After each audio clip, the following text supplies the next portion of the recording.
आज की भागदौड़ भरी जिंदगी में हम सब कुछ करने की कोशिश करते हैं। हर ईमेल का जवाब देना, हर मीटिंग अटेंड करना, हर मौके को पकड़ना। लेकिन इस चक्कर में हम सबसे ज़रूरी चीज़ें, अपनी शांति, अपने रिश्ते और अपनी असली प्रगति खो देते हैं। फोकस ऑन व्हाट मैटर्स एक ऐसी कहानी है जो हमें याद दिलाती है कि व्यस्त होना ज़रूरी नहीं कि सार्थक होना भी हो। ये कहानी है राहुल की, एक आम सॉफ्टवेयर इंजीनियर जो एक दिन रुकता है, सोचता है और तय करता है कि अब वो सिर्फ जिएगा नहीं, अच्छे से जिएगा। अगर आप भी अपने जीवन में ज़्यादा स्पष्टता, गहराई और शांति चाहते हैं तो ये कहानी आपके लिए है। राहुल एक 32 साल का सॉफ्टवेयर इंजीनियर है। बाहर से देखने पर उसकी ज़िंदगी परफेक्ट लगती है, एक अच्छी नौकरी, एक सुंदर परिवार और एक आरामदायक घर। लेकिन अंदर ही अंदर वह टूट रहा है। उसकी दिनचर्या एक टू डू लिस्ट बन चुकी है। सुबह उठते ही ईमेल्स चेक करना, ऑफिस की मीटिंग्स और डेडलाइंस, बीच बीच में फैमिली की ज़रूरतें, जिम जाने की प्लानिंग। लेकिन हर दिन टाल देना और रात को करवटें बदलते हुए नींद के लिए तरसना। एक दिन ऑफिस में उसका लैपटॉप सामने खुला था। स्क्रीन पर 10 टैब्स खुले थे, slack, Gmail, coding, ID, YouTube, news और पता नहीं क्या क्या। अचानक एक पल के लिए राहुल रुका। उसने स्क्रीन को घूरते हुए खुद से पूछा, मैं आखिर क्यों इतना भाग रहा हूँ, किसके लिए? फिर एक और सवाल उठा, क्या मैं जी रहा हूँ या बस सरवाइव कर रहा हूँ? उसी हफ्ते उसका बर्थडे था। उसकी पत्नी ने उसे एक किताब गिफ्ट की, फोकस ऑन व्हाट मैटर्स। पहले पन्ने पर लिखा था, जीवन छोटा है, उसे गैर ज़रूरी चीज़ों से भरकर बर्बाद मत करो। वो लाइन उसके दिल में कहीं गहराई तक उतर गई। राहुल ने उस रात पहली बार फ़ोन बंद किया, लैपटॉप को दूर रखा और सिर्फ बैठकर सोचा, मेरी ज़िंदगी में सच में क्या मायने रखता है। किताब के हर चैप्टर के साथ वह अपने अंदर झांकने लगा। उसे समझ आया कि वह हर किसी को खुश करने की कोशिश में खुद से सबसे ज़्यादा दूर हो गया था। उसे ये भी महसूस हुआ कि प्रोडक्टिव होने का मतलब हर वक्त बिजी रहना नहीं है, बल्कि वो काम करना है जो सच में ज़रूरी है। धीरे धीरे राहुल ने अपने शेड्यूल को साफ करना शुरू किया। उसने ना कहना सीखा, सोशल मीडिया की नोटिफिकेशन बंद की। हर दिन सिर्फ 3 सबसे ज़रूरी कामों पर फोकस करने लगा। और सबसे बड़ी बात, अपने बेटे के साथ पार्क में खेलने के लिए समय निकाला। अपनी पत्नी से बिना किसी डिस्ट्रैक्शन के बात की। राहुल अब भी वही इंसान है, एक इंजीनियर, एक पति, एक पिता, लेकिन अब वह दौड़ नहीं रहा, जी रहा है। किताब पढ़ते हुए राहुल को लगा जैसे डेरियस फोरॉक्स उससे सीधा बात कर रहे हैं। हर पंक्ति जैसे उसके जीवन के किसी कोने को छू रही थी।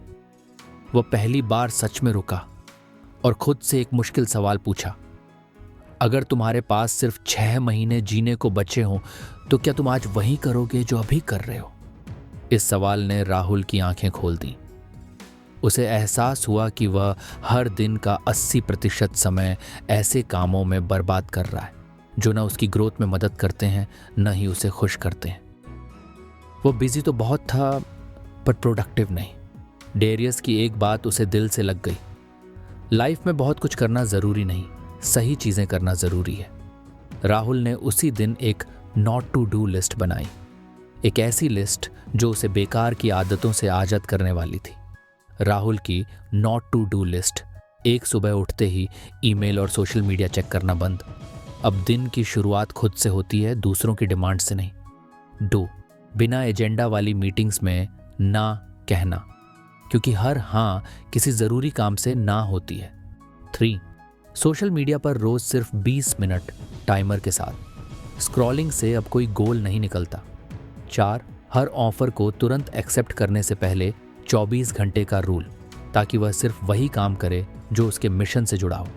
5, बिजी होने को गर्व की तरह पहनना बंद, अब वह रिजल्ट्स पर ध्यान देता है, शोर पर नहीं। 6, हर मल्टीटास्किंग की कोशिश को रिजेक्ट, फोकस ही नई प्रोडक्टिविटी है। 7, हर रात 11 बजे के बाद स्क्रीन देखना बंद, अब नींद भी उसकी प्राथमिकता है, क्योंकि अच्छी नींद अगला दिन जीतने की तैयारी है। अब राहुल हर हफ्ते अपनी नॉट टू डू लिस्ट पर नज़र डालता है। और खुद को याद दिलाता है कि जिंदगी सिर्फ करने की नहीं, छोड़ने की भी कला है। हर ना उसे उसकी असली हाँ के और करीब ले जाती है। समय नहीं है, एक बहाना था। अब राहुल को यह साफ समझ आ गया था। समस्या समय की नहीं, ध्यान की बर्बादी की थी। डेरियस की बात याद आई, जब तुम हर काम के लिए एक तय समय नहीं रखते तो हर काम अपना समय खुद खा जाता है। इसलिए राहुल ने एक नया तरीका अपनाया, टाइम ब्लॉकिंग। हर दिन के सबसे अहम हिस्सों को एक काल्म, क्लियर बाउंड्री दी। राहुल का नया शेड्यूल, सुबह 7 से 9 बजे तक मोबाइल बंद, ईमेल बंद, सिर्फ गहरी कोडिंग और क्रिएटिव सोच। यही उसका 20% प्रयास था जो 80% रिजल्ट देता था। दोपहर में 20 मिनट शांत वॉक और ब्रेन को रीसेट करने का वक्त।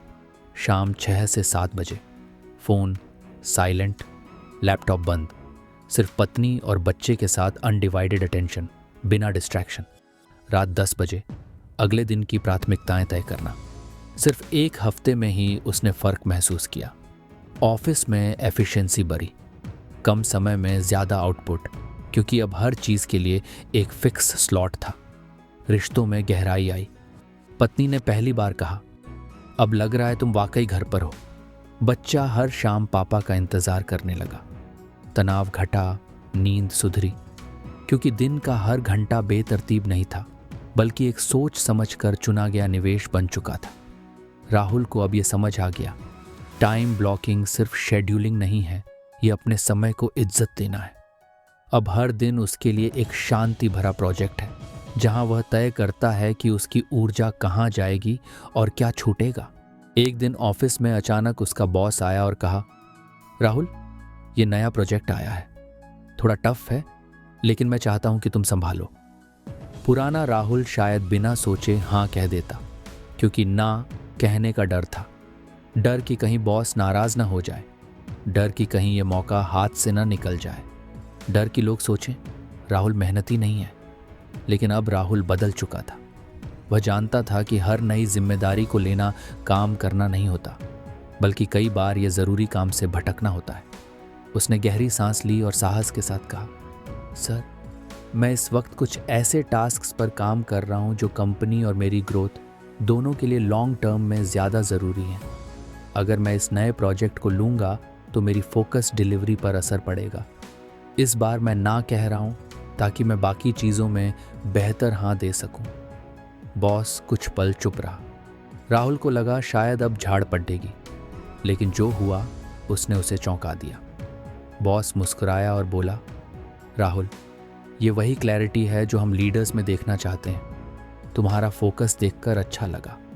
ये प्रोजेक्ट किसी और को दे देते हैं, तुम अपनी प्राथमिकताओं पर ही बने रहो। उस दिन राहुल ने एक बड़ी जीत हासिल की, बिना कोई प्रोजेक्ट लिए, क्योंकि अब वह जानता था सफलता सिर्फ क्या करना है से नहीं, बल्कि क्या नहीं करना है कि समझ से आती है। उसका ना एक सीमित सोच नहीं, बल्कि एक उच्च उद्देश्य की घोषणा थी।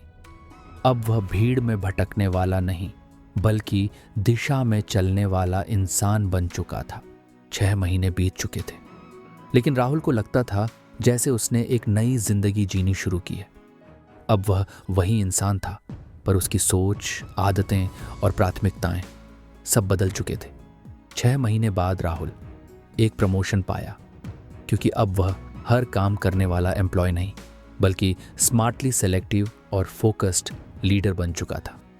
उसने उन्हीं प्रोजेक्ट्स को चुना जिनसे असली फर्क पड़ता था, और नतीजे खुद बोलने लगे।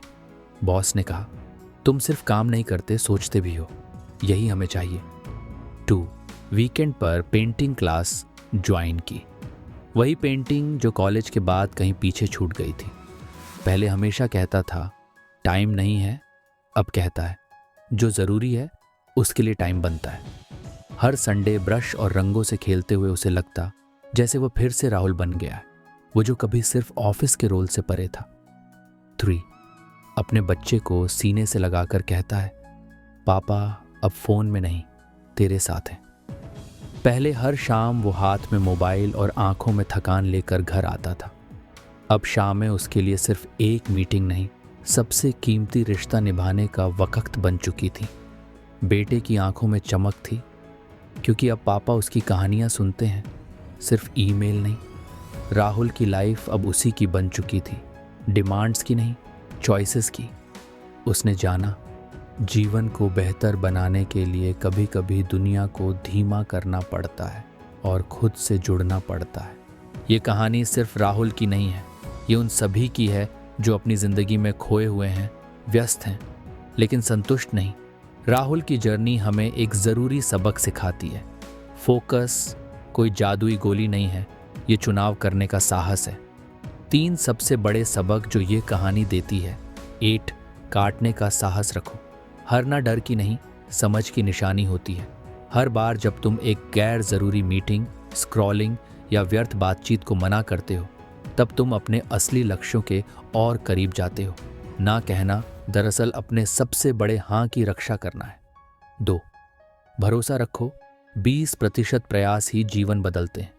हर किसी के पास दिन में 24 घंटे होते हैं, लेकिन फर्क पड़ता है उस छोटे हिस्से से जिसमें तुम पूरी ईमानदारी और ध्यान से वो करते हो जो वाकई मायने रखता है। कम करो, लेकिन गहराई से करो। 3, जीवन को सिर्फ मैनेज मत करो, उसे लिव करो। टास्क लिस्ट से भरी जिंदगी थका देती है, लेकिन एक सोच समझकर बना टाइम टेबल जिसमें काम, परिवार और खुद का समय हो, वही असली संतुलन लाता है। कैलेंडर में स्पेस बनाओ ताकि जिंदगी उसमें सांस ले सके, जैसे राहुल ने पाया। जब आप सही चीज़ों पर फोकस करते हैं तो जीवन खुद ब खुद आपके पास आता है। अब उसके लिए सक्सेस का मतलब सिर्फ प्रमोशन नहीं है, बल्कि शांति, रिश्तों की गर्माहट और खुद से जुड़ाव भी है। शायद तुम्हारे अंदर भी एक राहुल है जो ध्यान बटाने वाली दुनिया में खुद को फिर से पाना चाहता है। तो एक सवाल खुद से पूछो, क्या मैं वाकई वही कर रहा हूं जो सबसे ज़रूरी है? और फिर एक फैसला लो, क्योंकि फोकस कोई टेक्निक नहीं, ये तुम्हारी ज़िंदगी की दिशा तय करने वाला फैसला है।